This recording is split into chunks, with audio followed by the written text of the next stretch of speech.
right, we are here at my outdoor worm bin, and something a little different here is I've got some Chinese food, and specifically white rice. And the reason for that is the temperatures have been getting cooler, and I'm gonna try to heat up the bin a little bit. So right now the temperature, the ambient temperature outside is 73, which I know it's a lot cooler for most people in other parts of the country, but it is at the heat of the day right now. And let's just see what the worm bin is. Hopefully you can see that. Looks like it's about 63 right now. I'll take it from the other side too.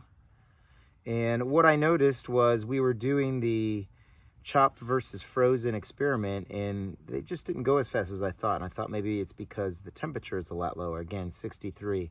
During the summertime, I'm used to seeing high 70s in the worm bin. So we'll see if that makes a difference. But let's go ahead and get started and figure out if there's any more chopped left or any more frozen cabbage left. And right away you can see right here, worms, they are definitely going through it. This is just a little piece of banana peel. Oh my gosh, look, there's a, hopefully you can see it. Inside here is a worm. His one end was coming out there, and now the other end's coming out there. But let's keep going for that chopped. I think most of the chopped is probably gone. Here is definitely a piece, probably one of the bigger pieces of the chopped cabbage that we had in here. And here's another piece. We're gonna keep looking at the frozen one to see how it did. But last time we were in here, I think the consensus was that chopped was further along than frozen. And by consensus, I mean me. But great amount of worms throughout. This bin is always very generous with the worms, every handful. Here's some smaller worms, but this is where the heart of the chopped was. And I'll point out the pieces, like here's a piece, and they're really just the bigger pieces. The rest of the white that you might see is just newspaper or part of the bedding. Here's a mango seed update. It is getting a little bit smaller. I think a little bit's coming off the sides, and worms still having a good time in it.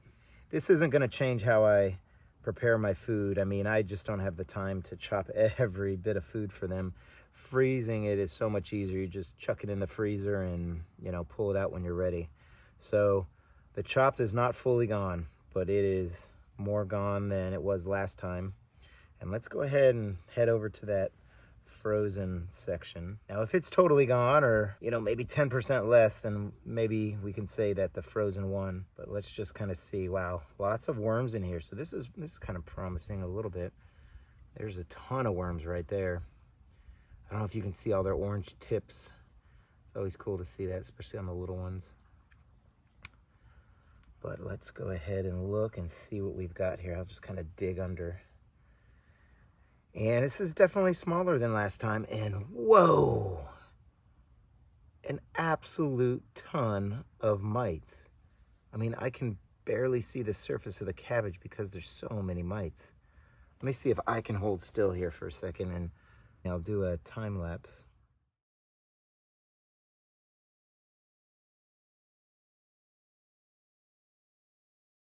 All right, I don't think I was good as holding still as I wanted to, but even in between each of the layers, and this is coming apart very easily compared to last time, just lots of mites in here.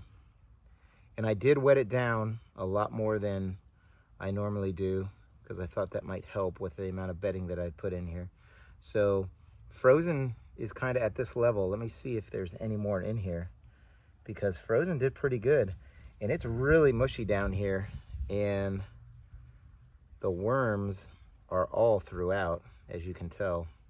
So they were kind of sopping up all that good juice coming off the cabbage. So I don't know, man, maybe the frozen did do as well as the chopped. You just can't tell, because once you mix the chopped in, and look at all these worms. Jeez, there's so many worms. You know, maybe the frozen did better than we thought. Still, the chopped seems like as a mass, because they were the same exact mass, just one was chopped, one wasn't. I think that the chopped is still the winner, but frozen didn't do quite as bad a job as I originally had thought, because that is all that is left of that frozen cabbage. So I'm gonna set it to the side, because we are gonna do a pretty big feeding here, and we're gonna put that rice in, and we're gonna dig down too, because I want to make sure I get it pretty low and buried. But yeah, we're gonna do a big feeding. I always like to do big feedings after the experiments, because experiments usually are like one food source, and I want them to have lots of choices as they go here. So we're kind of making a pit, and this should actually heat it up and keep it in a small area, so if it does get too hot, they can go out to the sides and get a lower temperature gradient if it heats up too much in there. As usual, we'll put in a bunch of paper, and that will help to sop up any kind of the juices that we have. And again, here's what we had in mind: a lot of food scraps, because they've been building up, but I'm not necessarily going to put all these in, but I'll put in big handfuls of them. And occasionally I'll put my paper towels in there too, if we're just kind of drying our hands or using, you know, drying them from food scraps and stuff. I have a lot of banana peels, some tomatoes, onions. I'll have to get that sticker off after they've gone through it. They always leave the stickers. They're good stuff like strawberries, apple cores. Definitely go through a lot of apples in our house. More banana peels, mango seeds, which always last forever in a bin. And some more banana peels. All right, that is a really good messy feeding. So I'm gonna use some cardboard to help dry my hands off a little bit here, so that we can get into the Chinese food, which, not Chinese food, but rice. All right, here we go. I'm gonna dump that in, and I think what I'm gonna do too is I'm gonna mix it, just to make sure we get nice and hot in here. Not hot, I don't want it hot. Just to make sure we get some heat going in here. It's been in the upper 40s at night, and I'm doing this at the heat of the day, so the bin itself was 63, so I imagine there could be upwards of 10 degrees of temperature change between the day and the night within the bin. So if we can add 10 to 20 degrees to this bin, that'll get it up to what? 83. That'll be just fine for them. They'll have plenty of places to move around. Let's add just a little bit more bedding. We'll add some coffee, which will also help heat it up. If I did this in the summer, a lot of you would be saying, what the heck are you doing?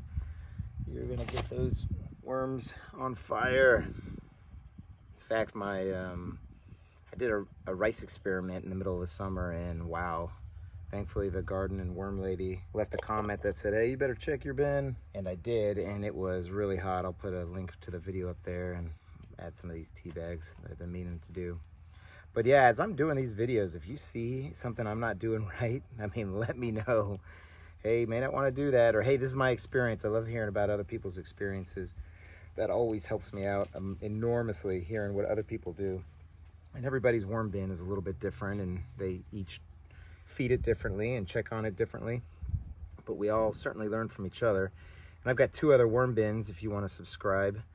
I've got other playlists, and they're my tiny worm bin and my Vermihut worm bin, and both of those are indoor worm bins, and I do other experiments and other things with them. So go ahead and subscribe and check out my different playlists. But I'm just going to bury this up, and I forgot to put the cabbage in there, so we'll bury it. And hopefully we won't see that next time. Hopefully it'll get heated up and the worms will get to it. And if not, we'll just either not feed next time when we check on it in about 7 days, or we will feed less. But this will be a good amount of food for them. And when I come back, I'll be able to harvest some castings from the top and sides. This bin I typically harvest right before I feed it, because I just treat it like a continuous flow bin. So I think that will about do it. So I hope everybody's having a great day, and happy vermicomposting, everybody. Take care now.